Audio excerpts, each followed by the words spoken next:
Jadi saya lagi masang Asiba Waku ya. Jadi di situ ada orang Kaitai udah kakek-kakek. Jadi dia tuh pengen apa namanya ya, pengen estafet gitu ya, dari bawah dinaikin ke atas. Nah kebetulan dia di atas. Di bawahnya udah nyurung papan itu. Dia nggak mau ngambil karena emang ya ada saya kan, Jamal kan, saya kan nutupin. Nah dia nunggu saya dulu gitu, sebentar kan. Nah dia kan sembari nunggu kan ngelihat saya gitu, saya masang. Bengong kan ngeliat saya masang. Mungkin orang di bawah ngeliatnya bengong kan. Woi cepetan woi, udah digituin kan. Kakak udah umur 70-an lah kayaknya. Kesel yang di bawah kan, diturunin, datang naik ke atas, pukul pakai kayu anjing kepalanya. Pukul pakai balok anjing kepalanya. Helmnya buang gitu ya. Goblok katanya. Iya pasti goblok orang dipukul terus kepalanya anjing. Mana orang mau pinter kepalanya dipukul pakai balok. Kalau mukulnya sekali ya enggak, mukulnya kalau udah ratusan kali bukan nambah pinter itu, nambah hilang otaknya. Masuk ke perut. Pukul pakai balok kepalanya kan. Saya lihat di situ, aduh dipukul pakai balok. Yang mukul masih muda. Kayaknya yang mukul ya umur 30-an lah. Itu yang dipukul umur 70-an, pukul kepalanya pakai balok. Kencang banget memang.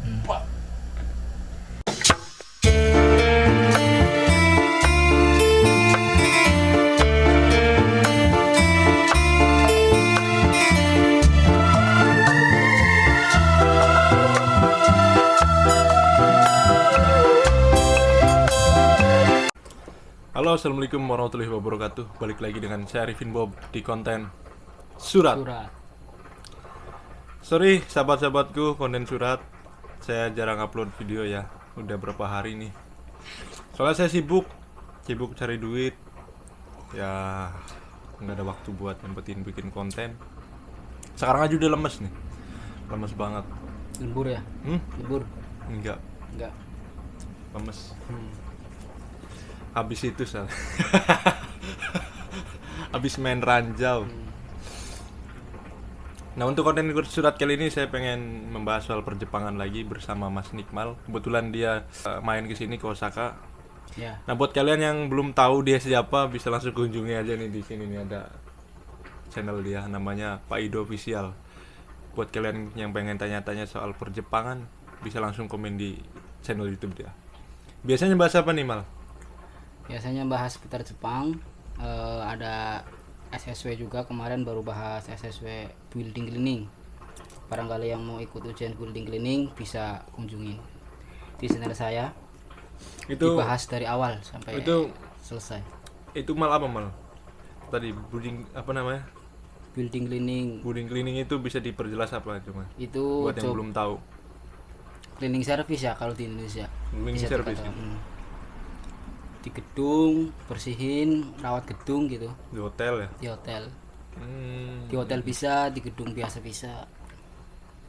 Nah jadi buat kalian yang pengen tanya-tanya soal SSW juga bisa langsung kunjungi ke channel dia. Bukan hanya itu aja ya Mal ya, banyak ya SSW-nya ya. Ya. Ada pertanian, ada Masih proses ada apa pengelolaan makanan gitu ya. makanan. Jadi bukan hanya itu aja. Kalau ujian JFT, JLPT kayak gitu kira-kira ada nggak Mal? Bisa bahas nggak itu? Bisa. Oh, jadi buat kalian yang pengen tanya-tanya soal ujian-ujian yang kayak gituan untuk perjepangan, untuk sertifikat kayak gitu, bisa langsung kunjungi ini, langsung tanya nih ke orang ini.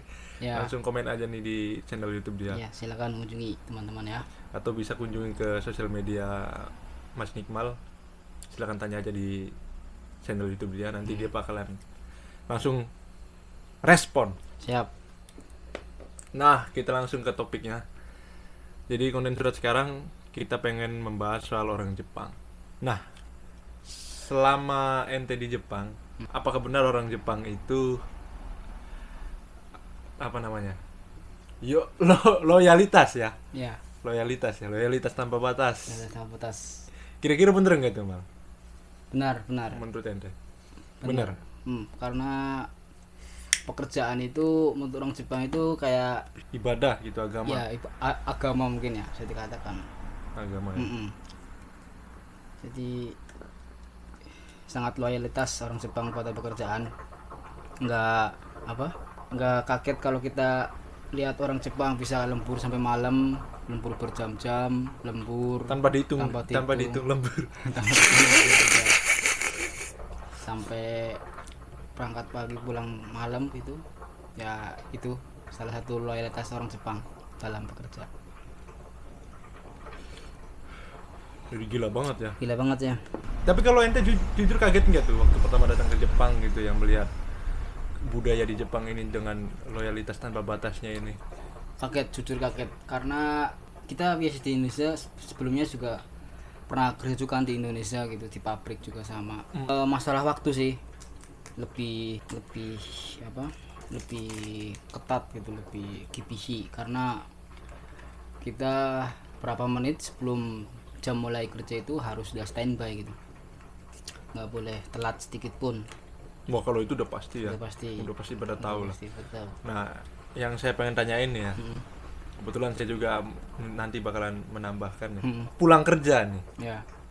gimana nih menurut ente dengan loyalitas tanpa batas ini? Kalau tadi kan berangkatnya Ya, kan berangkatnya. nggak boleh telat bla bla bla. Ini pulang kerjanya nih, Pulang kerjanya ini ya. nggak boleh cepat. Jadi Nggak kebalikannya. boleh. Jadi kebalikannya. Jadi berangkat harus cepat, Berangkat pulang harus nggak boleh cepat. Pulang harus paling terlambat.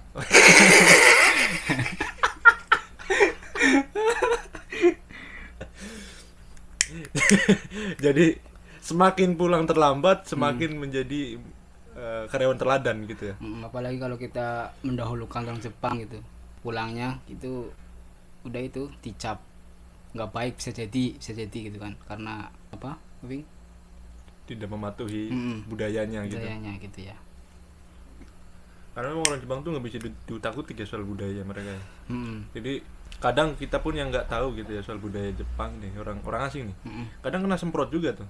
Ya, dituntut harus tahu gitu. Iya, harus tahu. Walaupun kita memang nggak tahu sama sekali itu.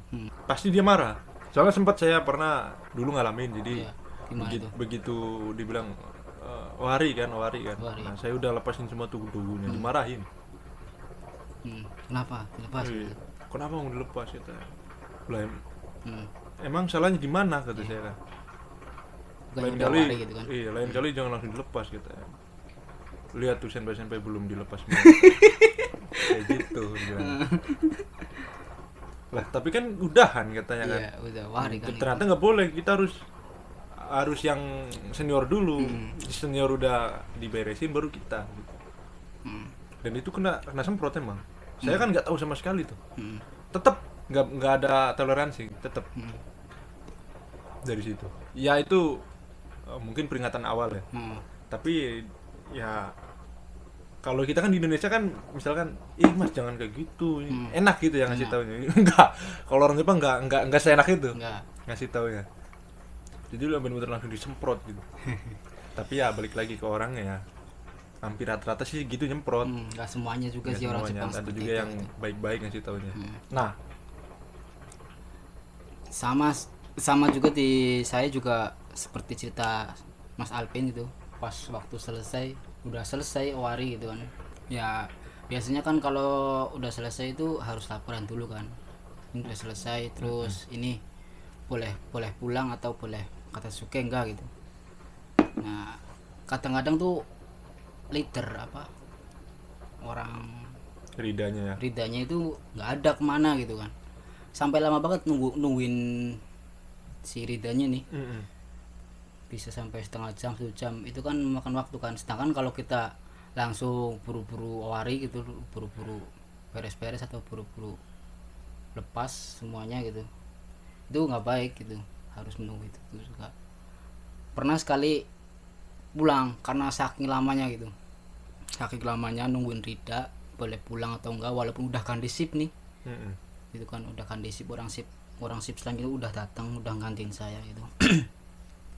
Nah terus yang mau pulang kan harus nanya Rida, lama banget itu ya. Terus tanyalah di bawah, orang yang bawahnya Rida gitu, karena nggak ada kan.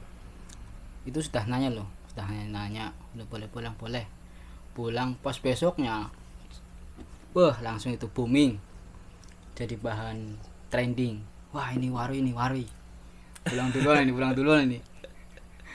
Ternyata nggak lama setelah saya pulang itu katanya si itu datang gitu. Di situ mulai, nah ini kemana ini anaknya gitu kan. Udah pulang, nggak bilang-bilang, nggak ada kalau orangnya kan. Tapi udah izin kan sama yang bawahnya itu, orang yang bawahnya Rita. Nah itu saking apa ya, saking kibisi lah, apa-apa itu harus bilang dulu gitu. Orang yang nggak tahu pun harus bilang bilang sama siapa gitu kan. Ya begitu salah satu contohnya ya. Jadi kan pelajaran juga sih. Kadang juga kalau kerjanya sama ini apa ada atasannya, ada bos gitu ya. Itu sebelum bos bilang war itu ya udah pada gitu doang kayak ayam. Kayak ayam. Udah kayak ayam gitu pada diem aja di situ. Padahal perut iya, padahal perut udah wah pengen makan banget ini. Aduh, pengen pulang ini. Waduh, udah malam ini jam 12 nih. Belum disuruh pulang aja di jam 12 ini. Padahal kelar jam 5 ya. Kelar jam 5, jam 12 bosnya nggak mau pulang nih, masih kerecok aja nih. Sebelum bos bilang wah hari sampai pagi lagi itu. Sampai pagi lagi udah di situ mulu. Sampai kerja lagi tuh, sampai merah mata ya. Nah, udah merah matanya baru hari pulang. Jadi buat kalian nanti yang pengen datang ke Jepang jangan kaget tuh sama budaya itu ya. Budaya namanya budaya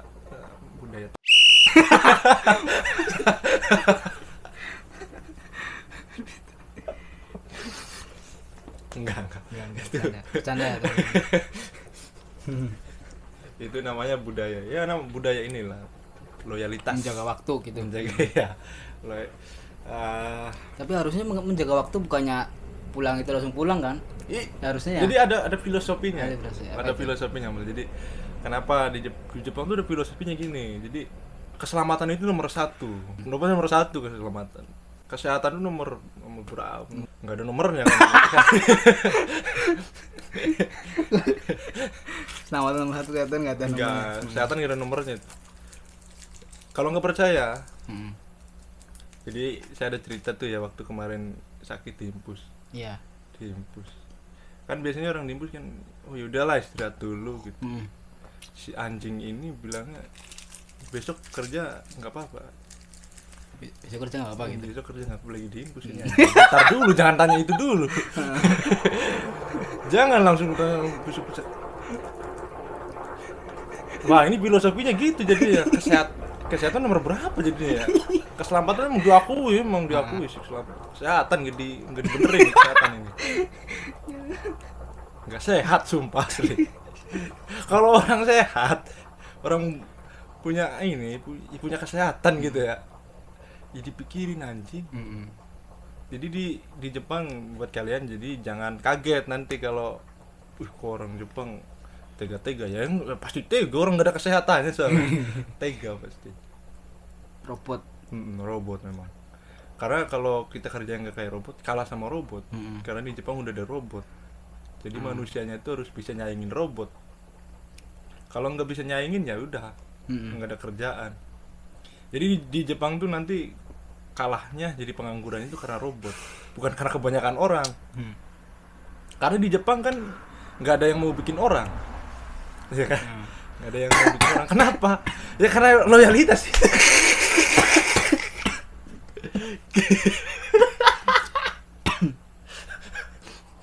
Karena loyalitas itu. Iya kan? Orang Jepang nggak mau bikin orang karena kenapa katanya orang Jepang padahal apa? Ini udah disediain, itu udah disediain gitu ya. Punya anak udah dibiayain bla bla bla bla. Lah masalahnya kan di loyalitas itu. Gimana dia mau bikin orang disuruh pulangnya jam 1 udah males dia mau ini, wah udah males lah katanya, udah tidur aja deh nggak jadilah. Soalnya kan bikin manusianya kan di sini kan tergantung bos. Kalau bos jam 5 selesai langsung pulang bikin lah gitu. Ini nggak bisa bikin, lembur mulu. Jadi di Jepang keburu capek, makanya jadi males bikin manusianya. Kalau di Indonesia kan kita santai. Santai kawan. Santai kan, di Indonesia kan santai, makanya bikin manusianya pun enak. Santai, nggak buru-buru. Di Jepang kan buru-buru kan, karena loyalitas tadi ya. Makanya jangan heran di Jepang kalau udah jam pagi sama jam sore pasti buru-buru semua. Bener kan? Benar. Menurut ente gara-gara apa kira-kira? Ini tebak-tebakan aja nih, kira-kira menurut ente gara-gara apa tuh? Kalau pagi tuh cepet-cepet tuh orang Jepang tuh, buru-buru kan. Sore juga buru-buru tuh. Kenapa menurut ente kira-kira? Udah lelah, capek, ingin cepet-cepet pulang, istirahat mungkin. Itu kalau pulangnya, kalau paginya? Kalau paginya ya itu tadi yang awal, menjaga waktu, takut dimarahin kan. Oh iya. Ya. Jadi harus cepet-cepet ya, bukannya karena itu ya, cepet-cepet itu. Loyalitas? Bukan. Apa? Karena apa? Karena sirine. Sirine masuk gitu ya. Iya kan.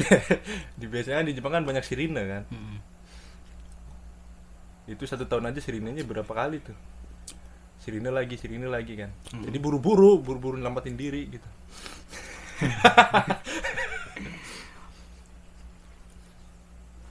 Nah dari loyalitas aja udah merembet kemana-mana kan jadinya, ke bikin manusia juga jadi malas. Terus sosialisasi juga jadi malas.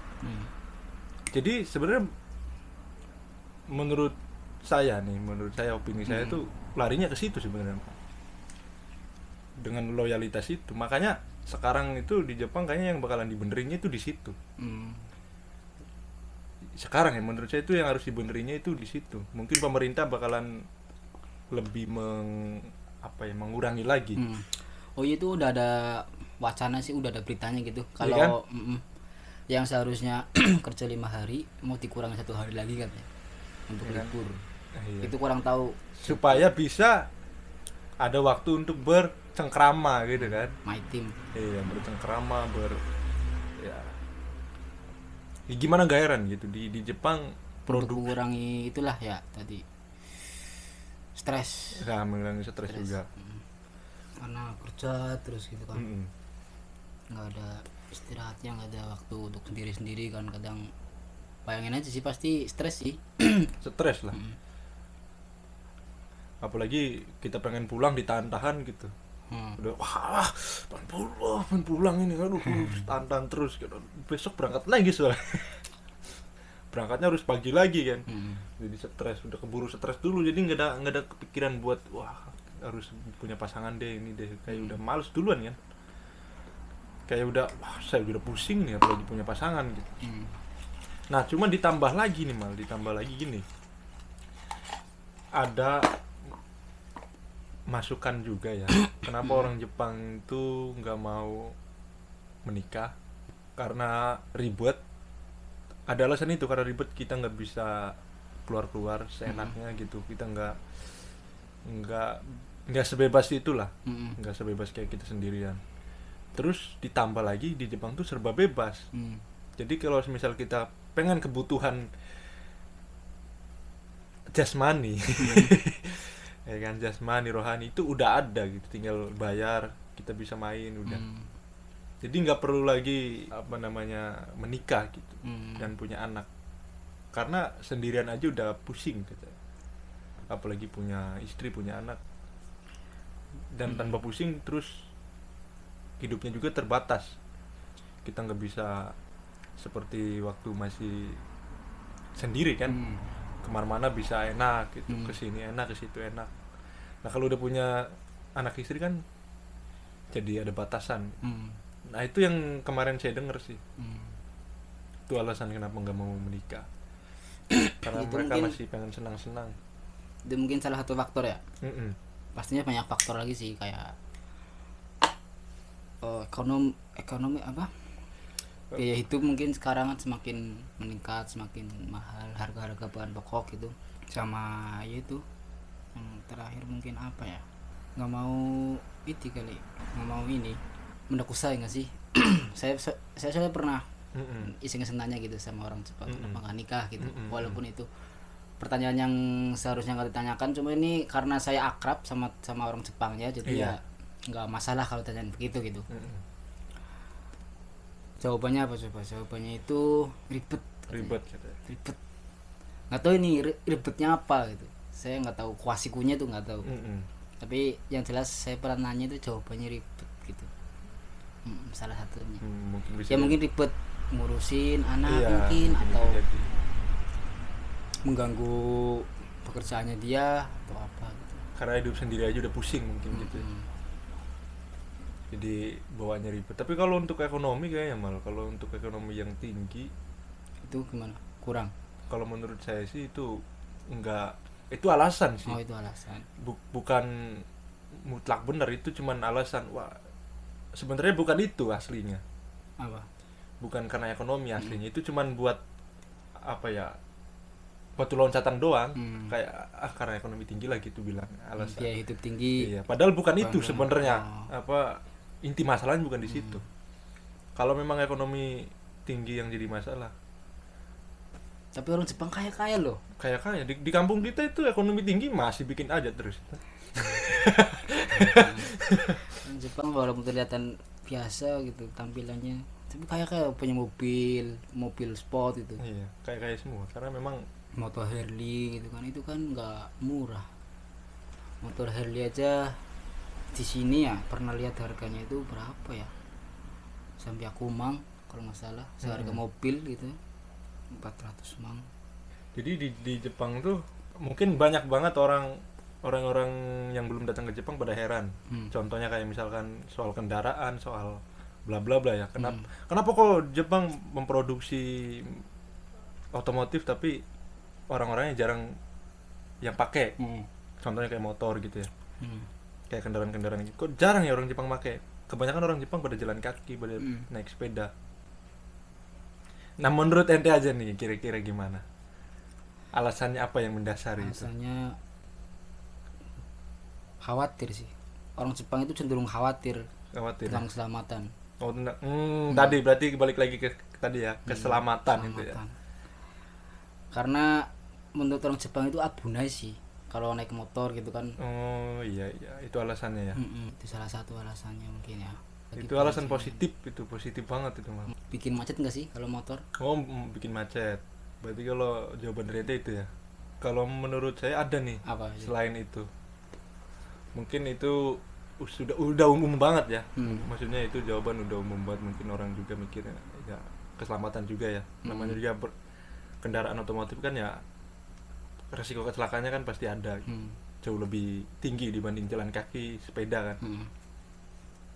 Nah, kalau jawaban dari saya sebenarnya di sini mah, orang Jepang itu bingung sama naruhnya mah.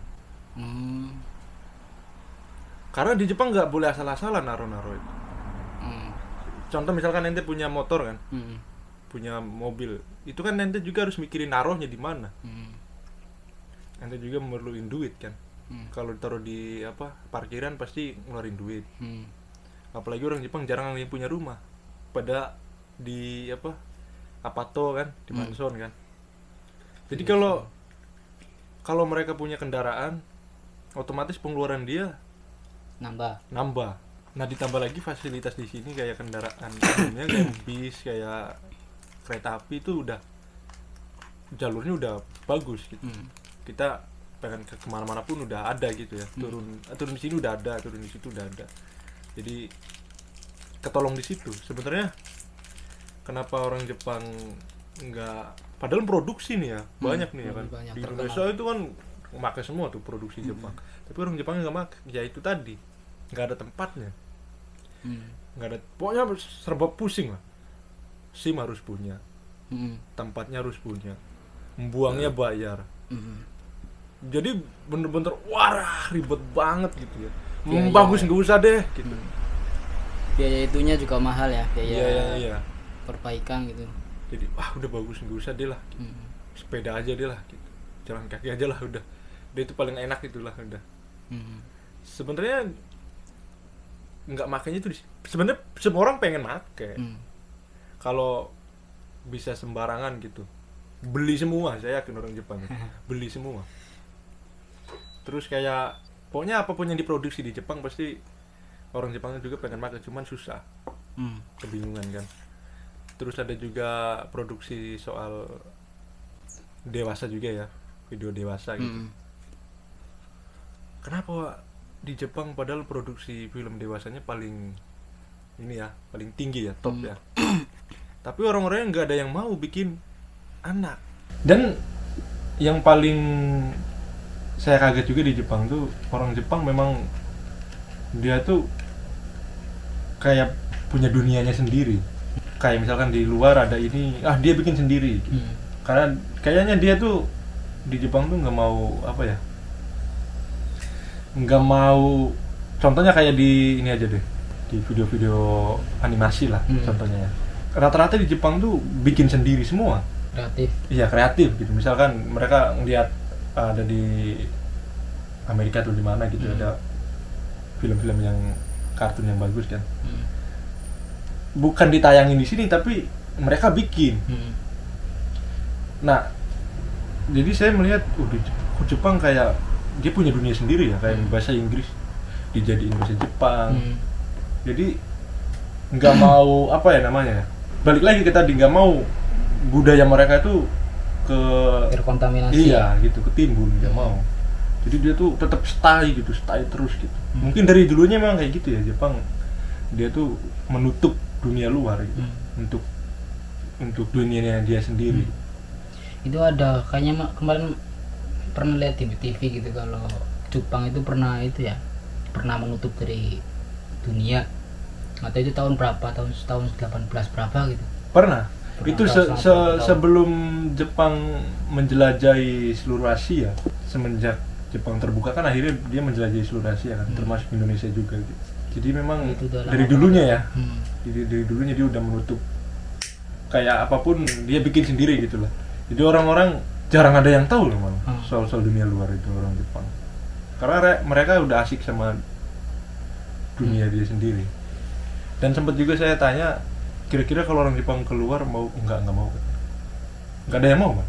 Saya tanya, gimana kalau kamu ada minat nggak gitu buat kerja ke luar? Nggak ada, nggak berani gitu. Sempat juga bilang, kalian datang ke sini bahasa Jepangnya nggak 100% bisa ya, tapi kok berani ya. Orang Jepang tuh bisa bahasa Inggris, kalau belum 90% dia nggak mau keluar. Itu dibilangnya kayak gitu. Iya. Kalau masih 30% mereka tuh nggak berani. Jadi harus benar-benar maksimal baru bisa berani keluar. Jadi kalau kita makan, wah udah ayo gitu, nekat ya kan. Jadi orang Jepang tuh emang udah ada dasarnya dulu gitu. Jadi sebelum melakukan apapun dia udah bener-bener berpikir jauh. Iya, berpikir jauh udah. Entah mungkin bisa jadi mereka takut karena di dunia luar sana jauh lebih kejam dibanding di dunianya dia gitu. Karena kan di lingkungan kerja di sini kan gimana nih lingkungan kerja di sini? Kemarin kan ente ada cerita yang orang cacat itu kan.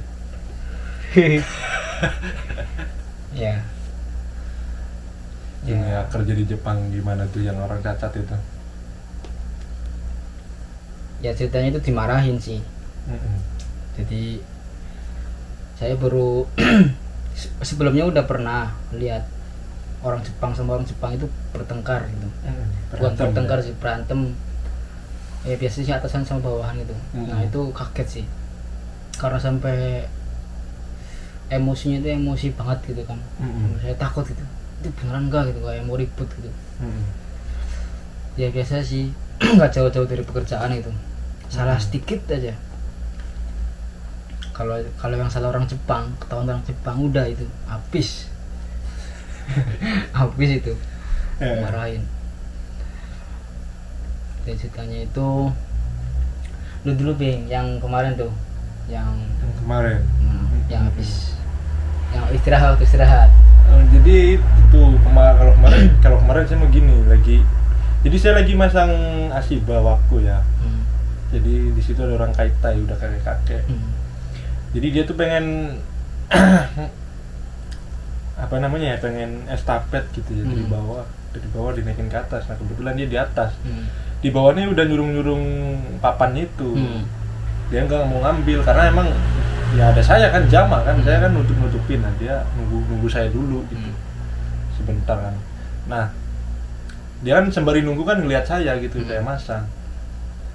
bengong kan lihat saya masa. Mungkin orang di bawah ngeliatnya bengong kan. Woi cepetan woi, udah digituin kan. Kakak udah umur 70-an lah kayaknya.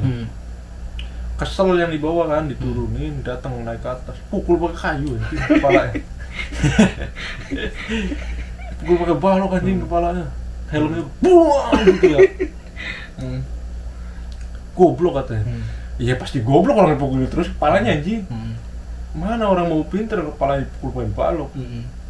Kalau mukulnya sekali ya enggak, mukulnya kalau udah ratusan kali bukan nambah pinter itu, nambah hilang otaknya.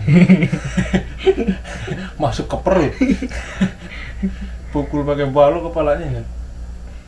Saya lihat di situ, aduh dipukul pakai balok. Yang mukul masih muda. Kayaknya yang mukul ya umur 30-an lah. Itu yang dipukul umur 70-an, pukul kepalanya pakai balok. Kenceng banget memang. Tapi itu kan sama orang Jepang ya? Iya, sama orang Indonesia mah enggak sih. Yang enggak. ente Banyak kan, maksudnya kalau sama orang asing itu ya ada juga mah sebenarnya Ya. ada juga. Cuman ya nggak kayak expose aja. Ya terus seperti beda sih menurut saya kalau Jepang sama orang Jepang gitu. Kayak lebih lepas aja marahnya gitu. Kalau sama orang Indonesia ada rasa-rasa, masih ada rasa-rasa iba sih menurut saya. Menurut saya nggak sampai emosi banget. Nah yang kemarin itu ceritanya itu ada ini yang cerita dari saya Bang. Yang satu kurang itu kan teman orang Jepang itu ada yang cacat itu. Kakinya sama tangannya gitu, kakinya itu jalannya nggak normal gitu ya, nggak bisa, nah apa pokoknya nggak normal lah, nggak bisa cepet jalannya, sama tangannya juga iya nggak bisa gerak cepat seperti orang biasa. Nah itu apa, melakukan kesalahannya apa itu ya, pokoknya kecil banget sih kesalahannya, nggak terlalu besar itu, langsung dimarahin gini kan. Nggak tahu mau apa, suruh keluar semua kora-koranya kan. Ora suruh. Habis itu langsung lemparin semua barang yang ada di situ. Kelonrang kan, kalau di pabrik kan itu ya ada stand besi besar gitu ya, itu dilemparin semua, mau berat mau kunjung, wah berisik banget itu. Ya udah itu apa, pertama kali saya lihat orang Jepang marah sama orang Jepang sampai kayak mau perang. Emang gila sih emang di Jepang, emang nggak pandang bulu lah dia, bener-bener nggak pandang bulu loh asli di Jepang. Mau tua kayak ya, mau cacat kayak ya, habisin kalau dia juniornya. Kalau dia bawahan, mau tua mau cacat mau kayak gimana kondisinya, habis dihabisin tetap. Nggak ada ini apa, nggak ada rasa belas kasih. Iya, belas kasih gitu. Ya udah deh lah gitu ya, makanya kerja mungkin tanggung jawab gitu ya. Iya. Harus Gila memang itu. Terus ini ada lagi orang tua, obacang itu kan. Nenek kan wajar kan, udah berumur, jalan udah nggak bisa cepet gitu. Terus si leadernya itu lewat. Cuman si obacang ini lagi bawa barang, cuman kan nggak bisa cepat, dan jalannya itu nggak terlalu besar. Emang harus mungkin obacang itu lewat dulu gitu. Iya. Itu lama obacang kan bawa barang, emang berat sih. Berat, terus apa? Ya udah tua kan, nggak bisa cepet lewatnya. Terus ya dibilangi gitu, ayo kita itu beneran loh itu. Beneran loh itu orang tua gitu kan, ya nggak bisa cepet sih. Itu udah max itu ya. Mau gimana lagi udah. Mau gimana, mau lari juga ya masih gitu larinya ya. Ya itu kadang juga kasihan gitu kan ya, udah nenek masih main dulu. Udah deh itu doang kayaknya ya obrolan kita ya. Obrolan kita kayaknya ini doang. sebenarnya yang kita pengen bahas tuh tentang loyalitas tadi. Iya. Karena saya juga kaget datang ke Jepang soal loyalitas. Gila, memang kaget banget. Dan nggak enak sih. Apalagi kita kan di Indonesia kan ya kalau udahan pulang ya pulang gitu. Nggak mau nggak jadi masalah gitu. Pulang ya pulang, mau nggak dulu yang di Jepang nggak bisa gitu. Jadi senioritas pulang semua gitu ya. Senioritasnya itu tinggi banget di sini. Senior itu tinggi banget sih. Jadi saya sih lebih kasihan ke yang juniornya sih. Kalau yang senior mah enaknya aja, mau pulang ya pulang, mau nggak pulang ya nggak pulang kan. Dia mah nggak ada yang larang ya kan. Nah ini yang paling bawah-bawahnya ini dia, waduh seminggu ini dulu, waduh dia yang belum pulang lagi, waduh dia berak dulu lagi lama aja tuh, waduh dia tidur di sini lagi, saya harus ngikut. Udah, terima kasih udah menonton buat kalian semua. Mudah-mudahan bermanfaat ya obrolan kita kali ini. Saya Arifin Babuntu diri. Wassalamualaikum warahmatullahi wabarakatuh. Salam wong Korea.